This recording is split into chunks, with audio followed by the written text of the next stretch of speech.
Hallelujah. सभी को जय मसीह की। दोस्तों, आपका आज की वीडियो में स्वागत है। दोस्तों, जैसा कि आप सभी जानते होंगे कि इस संडे मीटिंग में परमेश्वर ने बहुत बड़े बड़े काम किए थे। उसी मीटिंग में से आज हम आपको एक गवाही दिखाने जा रहे हैं, कैसे एक भाई का बिजनेस जो बढ़ नहीं रहा था, उस भाई के ऊपर बहुत सारा कर्जा था, उससे परमेश्वर ने उसे कैसे छुड़ाया। तो आइए हम उस वीडियो को देखते हैं, उस गवाही को सुनते हैं। अगर आप ऐसी ही और वीडियोस और गवाहियाँ सुनना चाहते हैं तो आप हमारे चैनल को सब्सक्राइब कर लें। आइए हम उस गवाही को सुनते हैं।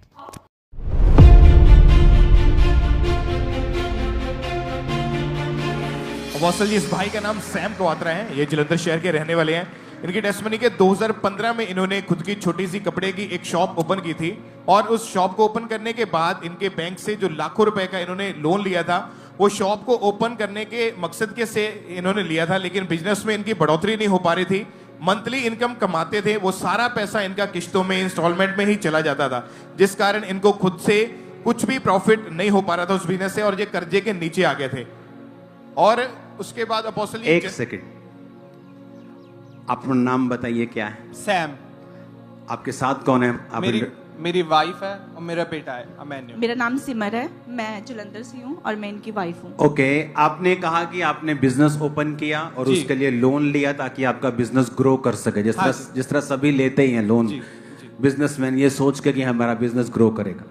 ओके, आपने कहा कि बिजनेस जब आपने ग्रो करने के लिए लोन लिया तो जो भी मंथली कमाते थे उसका इंस्टॉलमेंट, खर्चे सब हो जाता था। जी। आपकी वाइफ मेकअप आर्टिस्ट हैं जी। और आपकी कार का एक्सीडेंट हो गया। हाँ जी। क्या वो पिक्चर्स वगैरह हैं आपकी? हाँ जी। कार्स की। ओके, आपने कहा कि इंश्योरेंस नहीं थी, वो टोटल लॉस हो गई। लॉस हो गया, लेकिन आपकी वाइफ बच गई क्योंकि हाँ आप चर्च में आप मेंबर थे, आप प्रभु के घर के, प्रभु के राज्य में थे। जी। आपके फादर को हार्ट अटैक हुआ जी। और ऐसी सभी घटनाओं के कारण आपने लिखा कि आप लाखों रुपया कर्जे के नीचे आ गए। हाँ जी। पहले भी कर्जा था? जी, पहले भी कर्जा था। और इन घटनाओं के बाद क्योंकि इंश्योरेंस गाड़ी की नहीं थी, 2.5-3 लाख रुपया गाड़ी का लग गया, और फादर के अटैक आने के बाद उनका भी 4-5 लाख रुपया हॉस्पिटल में लग गया। ऑलरेडी कर्जे में था, ये और कर्जा मेरे ऊपर आ गया। इसके बाद और ज्यादा जो मेरी वाइफ की सेविंग थी वो भी मैंने खर्च कर दी। मेरे रिलेशन में भी सारा ये एक अटैक हो गया कि हम दोनों अलग हो गए, मेरी वाइफ मुझे छोड़ के चले गई, यही कर्जे के कर लिया कि सभी तरफ अटैक होने लगा और हाँ जी, फैमिली डिस्टर्बेंस हो गई। हाँ जी, फैमिली में भी डिस्टर्ब हो गया, सारा कुछ फिनिश हो गया, एक कदम से बिल्कुल ही खत्म हो गया। 25-30 लाख खर्चा, फैमिली डिस्टर्ब, पापा मेरे हॉस्पिटल में है, गाड़ी, एवरीथिंग इज फिनिश, सारा कुछ खत्म हो गया था। लास्ट में सुसाइड करने पे था। फिर उसके बाद मेरी अपॉइंटमेंट आपके साथ हुई, आपने मुझे गाइड किया, बताया। 7 अगस्त 2024 को पिक्चर वो आप देख रहे हो स्क्रीन पे, आप 7 अगस्त 2024 को आप दोनों हस्बैंड वाइफ मिलने के लिए आए थे। हाँ जी। आपने मुझे बताया कि कैसे काम करना है, कैसे लाइव आना है, कैसे बोलना है, वो एवरीथिंग वैसे ही मैंने शुरू किया जैसे आपने मुझे बताया। आप मसीह में थे? जी, मैं मसीह में था। और टाइट देते थे, सब एवरीथिंग करते थे? जी हाँ जी, एवरीथिंग करता था। कई बार परमेश्वर आपको इन घटनाओं से गुजरने देता है, आपको चेक करने के लिए कि जो आशीष मैं इसको देने वाला हूं ये इसके काबिल भी है कि नहीं। इमेजिन करो, मैं पूरे मन से प्रभु की सेवा कर रहा हूं, लोगों को लगता है इनके चर्च में लाखों लोग आते हैं इसलिए जोश में रहते हैं ये। जब मेरे पास 27 लोग आते थे तब भी मेरा जोश यही था। वो 25-23 लोगों का रूम होता था, वो 4 लोग एक्स्ट्रा आ गए, 27 ओवरफ्लो। आज ओवरफ्लो हो गया चर्च में, ओवरफ्लो। इमेजिन करो, तब चर्च चलता था और किसी ने हमारे गडाउन में आग लगा दी थी और करोड़ों, लाखों, करोड़ों का सामान जला दिया था। उसकी पूरी गवाही मैंने आज तक नहीं दी। जिन लोगों ने जलाया मेरे को उनके नाम तक, उनके एरिया पता थे, कौन थे वो, कभी बदला नहीं लिया। और उस चीज की इंश्योरेंस भी थी। गलती कहां थी कि जो पहले गडाउन का एड्रेस था मेरा, वो चेंज हो गया था। बस इंश्योरेंस वालों को अपडेट नहीं करवाया एड्रेस। रोज इंश्योरेंस वाला एक बुजुर्ग सा आदमी आता था, मेरे फादर को ढाबे पे ले जा खाता पीता था। 1-1.5 महीना इंस्पेक्शन करता रहा, बाद में कहते हम कुछ नहीं दे सकते। इतना हरास किया।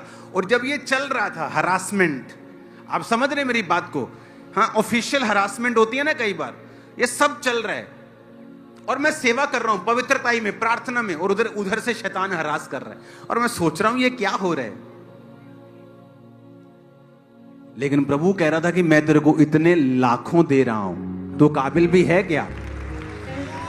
वो मुझे चेक करता जा रहा था। वो मैंने पूरी कभी टेस्टिमनी आपको नहीं दी। सरकार की तरफ से भी लोग आए, पता कितने पैसे दिए? 2.5 लाख रुपए। मेरे 4 वॉश बेसिन थे 2.5 लाख के उसमें, क्योंकि मेरे पास स्पेशल सैनिटरी वेयर होता था जहां पर गोल्डन वर्क होता था। वॉश बेसिन पे गोल्डन वर्क होता था, बहुत महंगे बिकते थे वो। तो ये सब हरासमेंट्स हो रही थी और मुझे लग रहा था कि मैं सब कुछ सही कर रहा हूं। मैं टाइथ 20% में बोता था, मैं सब अच्छा कर रहा हूं, लेकिन मेरे साथ ऐसा क्यों हुआ? जब प्रभु आपको किसी हाईएस्ट लेवल पे ले जाना चाहता है, वो आपको चेक कर सकता है। कई बार आप फ्रस्ट्रेट हो जाते हैं कई चीजों से, हो सकता है वो कोर्ट का चक्कर हो, वो आपकी लाइफ का कोई चक्कर हो, और आप मसीह में हैं, आप टाइथ दे रहे हैं। डोंट वरी, जो आपने जमीन में बो दिया है, मैं कहा पत्थर फाड़ के निकल आएगा एक दिन को। ओके, आपने क्या हुआ जब आप मिल के गए? आपकी टेस्टिमनी, उसके बाद क्या हुआ? आपने मुझे गाइड किया कि कैसे बिजनेस को रन करना है, लाइव आना है। एक लड़की है, उसका नाम मैं नहीं लूंगा, कि आपने बोला मैंने वो गाइड किया कि उस तरह से तुम बिजनेस करो। उस तरह से क्या हुआ उसके बाद? उसके बाद वो सेम एज इट इज, लोगों को इतना फ्लो आया काम का। एक नई शॉप के साथ में जो खुदा ने ब्लेस किया, बड़ी शॉप के साथ, वो आप देख सकते हैं स्क्रीन के ऊपर। और इतना फ्लो काम का आया, मेरे पास खाना खाने का टाइम नहीं है। अब मेरी सेल में आप बताऊंगा 15-20 तो पीछे लाख लग सेल जाए। है। मतलब वो लोग अब पूरे बाजार में पता कहां जाना है, वो प्रेज दी लॉर्ड वाले के पास जाना है, वो क्रिश्चियन लड़का उसके पास जाना है। टैक्स जरूर भरना जी। ओके, हाँ टैक्स जी। जरूर भरना जी। मेरे पास मेरे बाल काटने वाला एक लड़का है, वो सभी सेलिब्रिटीज के बाल काटता है, सिंगर्स वगैरह के। तो वो जब मेरे पास आया तो मैंने उसको कहा, मैंने कहा तू, कहता मेरे पास कर्जा बहुत है। मैंने कहा तू ऐसा कर, तेरे को क्या आता है? कहता मेरे को ये आता है। मैंने कहा इस तरह से काम करना स्टार्ट कर। अभी उसके रेट बढ़ी है टैक्स वालों की, इतना कमाया। मेरे पास फिर आया दुखी हो, कहता यार मेरे रेट बैगी। मैं कहा कमाया तो रेट भाई, कोई गल नहीं, इंजॉय कर, कोई चक्कर नहीं। कर्जे कुर्जे सब खत्म, कर्जा खत्म हो गया आप? कर्जा टोटली ऑलमोस्ट फिनिश है, कार्ड सारे खत्म हो गया। और सेल लाखों में है, लाखों में है, महीने की कोई गिनती नहीं है, उतनी सेल है। पापा जी जिथे ਅਸੀਂ ਲਾਈਕ 2 ਜਾਂ 3 ਲੱਖ ਰੁਪਏ ਅਸੀਂ ਪਰ ਮੰਥ ਕਮਾਉਂਦੇ ਸੀਗੇ, ਹੁਣੇ 15 ਤੋਂ 20 ਲੱਖ ਪਰ ਮੰਥ ਕਮਾ ਰਿਹਾ। ਕਿੱਥੇ ਮੈਂ ਸੋਚ ਨਹੀਂ ਸੀਗੀ। हालेलुया। क्या होता है, कई बार आपको सिर्फ बने रहना होता है। एक क्रिश्चियन होने के बाद जब आपके साथ ऐसी घटनाएं होती हैं, आपकी गाड़ी टूट गई, इंश्योरेंस नहीं थी, वाइफ के साथ लड़ाई हो रही है, फादर को हार्ट अटैक आ रहा है, पैसे वहां लग रहे हैं, शॉप नहीं चल रही, सब तरह से आदमी टूटता है। आपको चिंता नहीं करनी होती, अपने आप को प्रेयर में, फास्टिंग में दे दो, प्रभु के साथ जुड़ जाओ, कोई हल नहीं है। और अपनी जान ले लोगे तो ऊपर नरक में जाओगे, क्योंकि ये जान आपकी नहीं, परमेश्वर की। सुसाइड करने वाले व्यक्ति स्वर्ग नहीं जाते, क्योंकि वो अपनी जान ले रहे हैं। वो जान उनकी नहीं, किनकी है? परमेश्वर की। दोस्तों आपको आज वीडियो कैसी लगी? अगर आपको आज की वीडियो अच्छी लगी, वीडियो को लाइक करें, शेयर करें। प्रभु आप सभी को ब्लेस करे। सभी को जय मसीह की।